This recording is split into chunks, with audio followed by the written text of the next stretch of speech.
Hello friends, good morning. আজ 15ই October আর আমরা রয়েছি এখনও ঋষিখোলা নদীর পাড়ে। মানে আজকে এখান থেকে বেরিয়ে যাব, এখান থেকে মাইরুনগাঁও যাব। তা সকালবেলায় কিছুক্ষণ নদীর ধারে ঘুরে নিচ্ছি, ব্রেকফাস্ট করে তারপরেই বেরোবো। দেখা হবে আপনাদের সাথে রাস্তায় যেসব স্পট পাবো সেইগুলো, তারপর আমরা মাইরুনগাঁও যাব। সিকিম থেকে যখন আমরা ওয়েস্ট বেঙ্গলে ঢুকলাম তখন রাস্তা দেখলাম খুব খারাপ, কাঁচা রাস্তা। মানে সিকিমের রাস্তা ভীষণ ভালো, কোনো প্রবলেম হয়নি, কিন্তু ওয়েস্ট বেঙ্গলে ঢোকার পরই রাস্তা এত খারাপ, অসহ্য লাগছিল।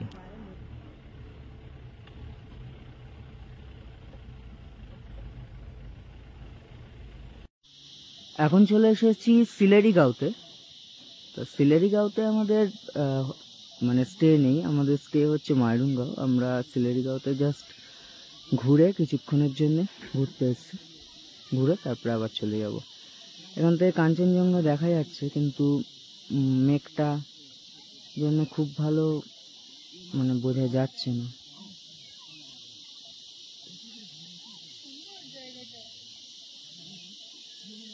এখানে প্রচুর হোমস্টে রয়েছে, সুন্দর সুন্দর খুব হোমস্টে গুলো।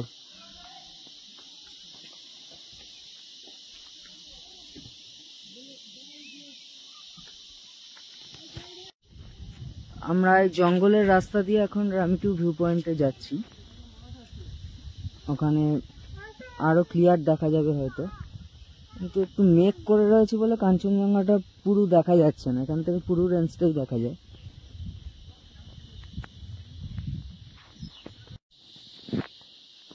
এই রাস্তাটায় গাড়ি অ্যালাউ নেই, এটা হেঁটেই যেতে হয়।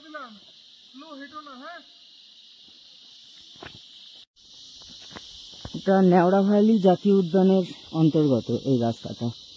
আর এখানে বললো অনেকেই যে জোক আছে খুব, এর জন্য খুব সতর্কভাবে যেতে হবে। যে জায়গাটা দিয়ে এলাম প্রচুর জঙ্গল, মানে ঘন জঙ্গল, এক এক জায়গায় তো পুরো কালো অন্ধকারের মতো। সানগ্লাসটা পড়ে গেল। এক এক জায়গায় পুরো কালো অন্ধকারের মতো, এত অন্ধকার কি বলবো। সামনে সূর্যের আলো দেখতে পাচ্ছি, আর রাস্তাটা প্রচন্ড কাদা। অনেকটা রাস্তা, প্রায় 15-20 কিলোমিটার, সরি 15-20 মিনিট হেঁটে চলে এলাম। জানি না এখনো এসেছি কিনা, এখনো তো দেখছি রাস্তা চলছে। যাচ্ছি তো যাচ্ছি, আবার ঘন জঙ্গল চলে এসছে।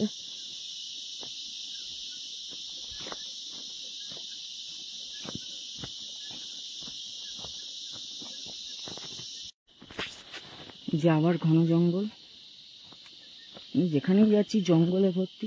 আর বুঝতে পারছি না ঠিক রাস্তায় যাচ্ছি কিনা। আমি একা তো, কেউ নেই এই রাস্তায়। সবচেয়ে শুনে ভয় লাগছে যে খুব জোকের ভয় বলছে সেইটা।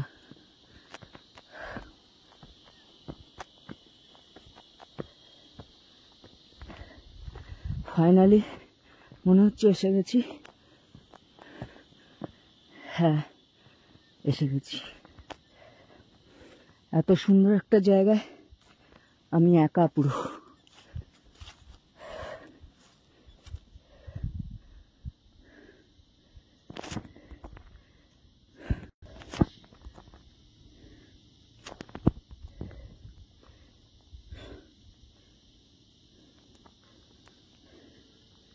অসাধারণ জায়গাটা, কিন্তু এখান থেকেও কাঞ্চনজঙ্ঘাকে মানে সেভাবে দেখতে পাচ্ছি না মেঘের জন্য।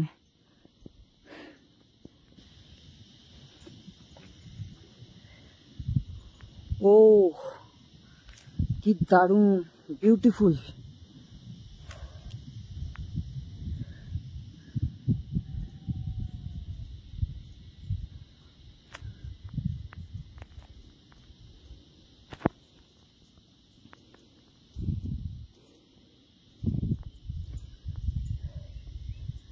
এখান দিয়ে কিছু একটা রিভার বয়ে গেছে।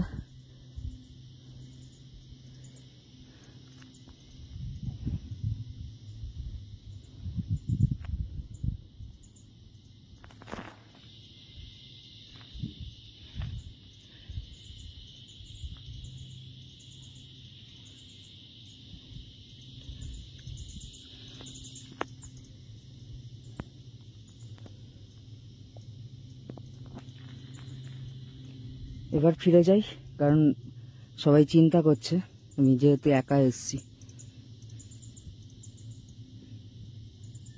কাঞ্চনজঙ্ঘাটা দেখতে পেলে, মেঘটা ক্লিয়ার হলে আরো ভালো লাগতো।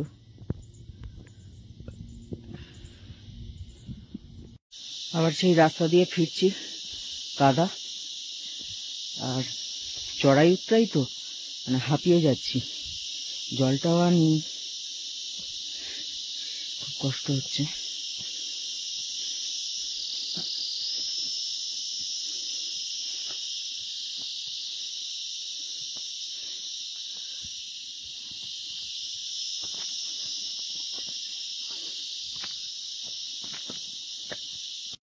ফাইনালি গাড়ির কাছে পৌঁছে গেলাম, পুরো রাস্তাটাই হেঁটে চলে এলাম। দারুণ ভিউ, এই জায়গাটা না দেখলে একটা চরম মিস হয়ে যেত, হেবি সুন্দর। ওই যে আমাদের গাড়ি দাঁড়িয়ে আছে, সিলেরিগাঁও।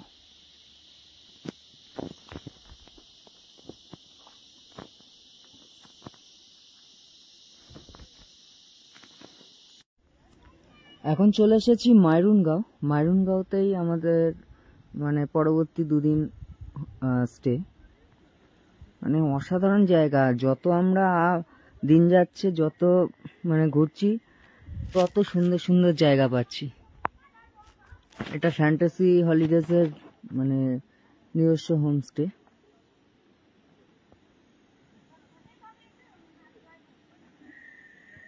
দারুণ জায়গাটা, কি বলবো।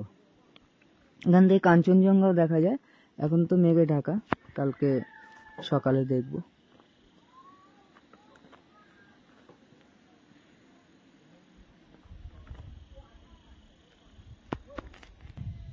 এই যে ওপরের রুমগুলো, ওখানেই আমাদের রুম, থাকার ব্যবস্থা আমাদের।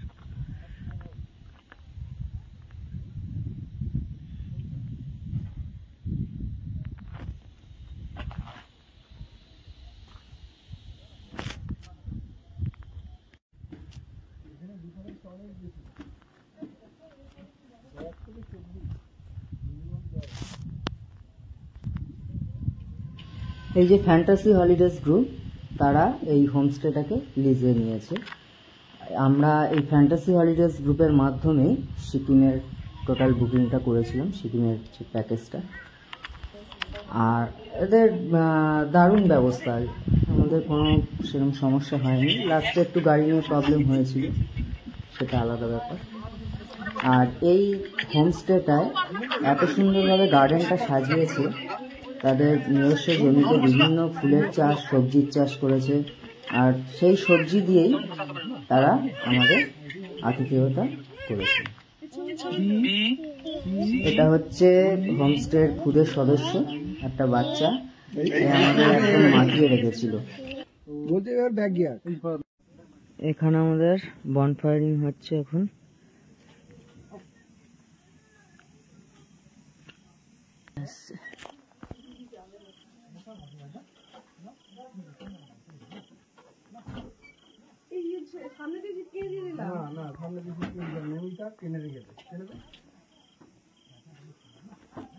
এটা হচ্ছে হোমস্টের খুদে সদস্য।